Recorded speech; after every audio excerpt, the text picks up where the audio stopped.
Hello and good morning, party people. Good morning, Arrow. Hey, Arrow. Hey, what's going on? Hey, man, early on the West Coast, so I'm trying to sound awake here. Hey, come on over here. We're going to have a hurricane, so come on over. Oh, you're right, man. Sounds Oh, like man. fun. Yeah. Oh, my God. Bill, it's headed to you after us, man, but you're going to get it in a tropical storm. No, don't say that. Chef, I love the idea of what you're doing on Food Network in the way that Halloween is not just a night. You are showing that it's a season and that you can stretch it out and get it into October and have fun with it. Yeah, I also think that the cookies themselves usually aren't highlighted during Halloween. I think it's all about candies. Yeah. And cookies start to really kind of take shape during Christmas, but it's a huge missed opportunity, man. So Halloween, I think, is perfect because all of our iconic, kind of Halloween characters. I mean, the skeletons, the zombies, it really is perfect. And watching these cookie builders make such amazing work of Halloween is so much fun. Well, you make it fun because there's going to be two different rounds. One of them is decorating, and the next one is 3D. I love it when you guys do that kind of stuff because, I mean, when you're going to sit here and you're going to do haunted houses and things, my God, I can't wait for that episode.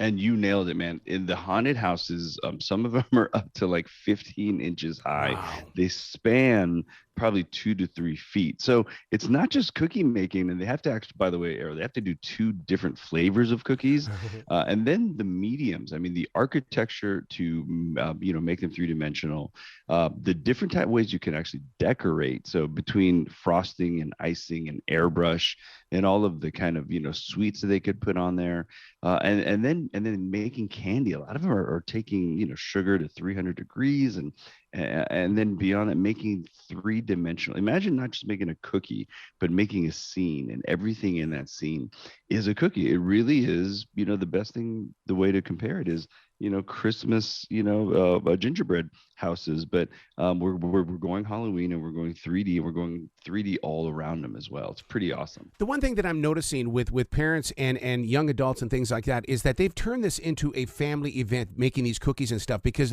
it's fascinating to watch them come into a grocery store, buy the ingredients, and then they tell you what they're going to do, and you're going, what? Let's just do that right here. And it's because of shows like yours.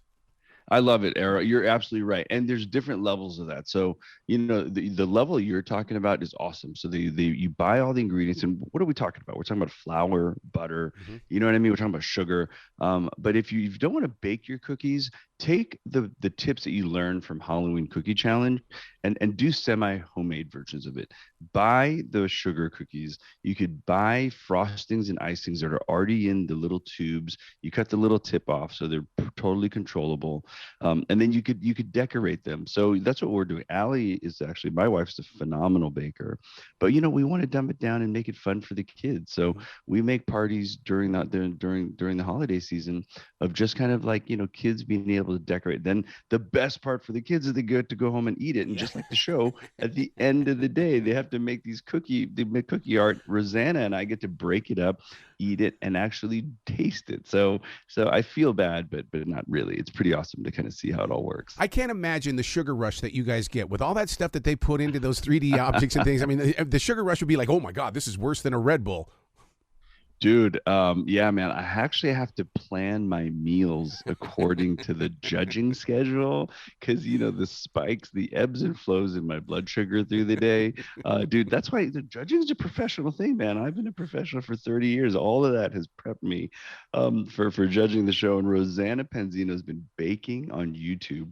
She has like 14 million followers. Wow. She's been doing this for 13 years. So those of us on the Food Network world that don't know Rosanna, she's like as big as Guy Fieri. Wow. In the YouTube world. So it's fun to kind of converge these two worlds. And she's no joke, dude. Like, she knows her sugar, she knows all of it. So I think I'm just there to be the mean one, I gotta say. Now, we both know that not all cookies are the same. Now, baking them, I mean, that means that it can't be, I mean, the thickness of it, the weight of all the different ingredients and stuff like that. How do they find balance? Because if a cookie is doughy in the middle, it's going down.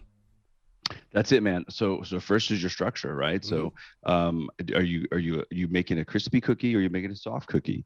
And if you're making a soft cookie, are you making it are you drying it out or making it dense enough that you could decorate it, and Rosanna can hold in her hands, especially if you're constructing a three-dimensional build with it.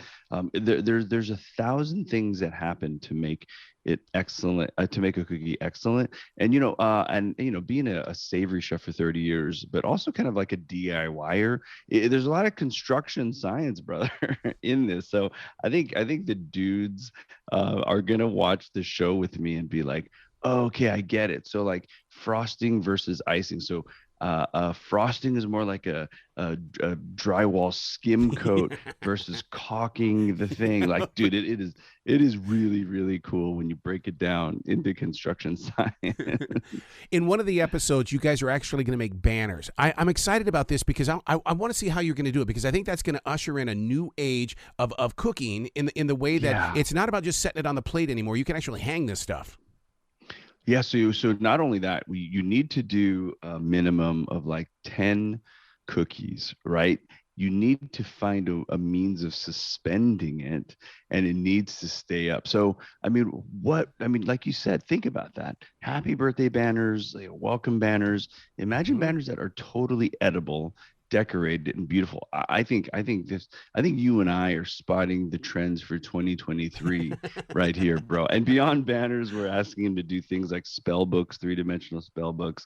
They also have to do masks, like party masks. I know masks have had different contexts these last few years, but we're talking about party masks that are suspended on a stick, kind of like a ball. That Ro and I actually have to put on our faces to measure up against our faces. Dude, it is baking shows for this dude who's been cooking 30 years. I was kind of like, okay, man, I'm super excited, but dude, I walked away just with a new respect for the skill sets for baking. So from one artist to another artist, you know what it's like when you create something, you put a lot of love and passion into it, and now you want to break into my cookie. That how do they relinquish that? Because it's like, oh my God. Yeah, brother. I gotta say, here's what makes them relinquish quickly is you have a chance to win $10,000 for one day of work. Are you feeling a little better there? Yeah. And in this day and age, I think of the unintended coolness too that I didn't realize is, with social media, like, I see you, Arrow, on TV.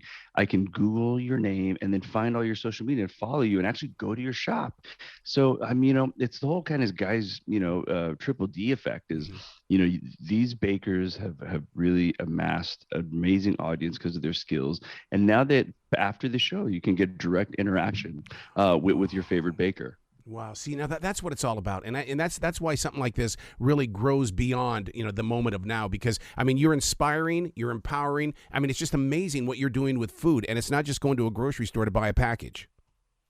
No, this is a win all the way around, man. Yeah. Like I'm so proud of the show, and also just because it's a fun show. I could put my kids on it, my wife on it. The dudes will sit around and watch a show because of the construction science of this show. So yeah, Monday nights 10 p.m. Food Network. But again, Discovery Plus is the way to go. Yeah. All that content in one place. But you can watch all your shows. If it's not my show, you can watch Triple G. You can watch Bobby's new show the morning before the airtime, and that's the awesome insider tip.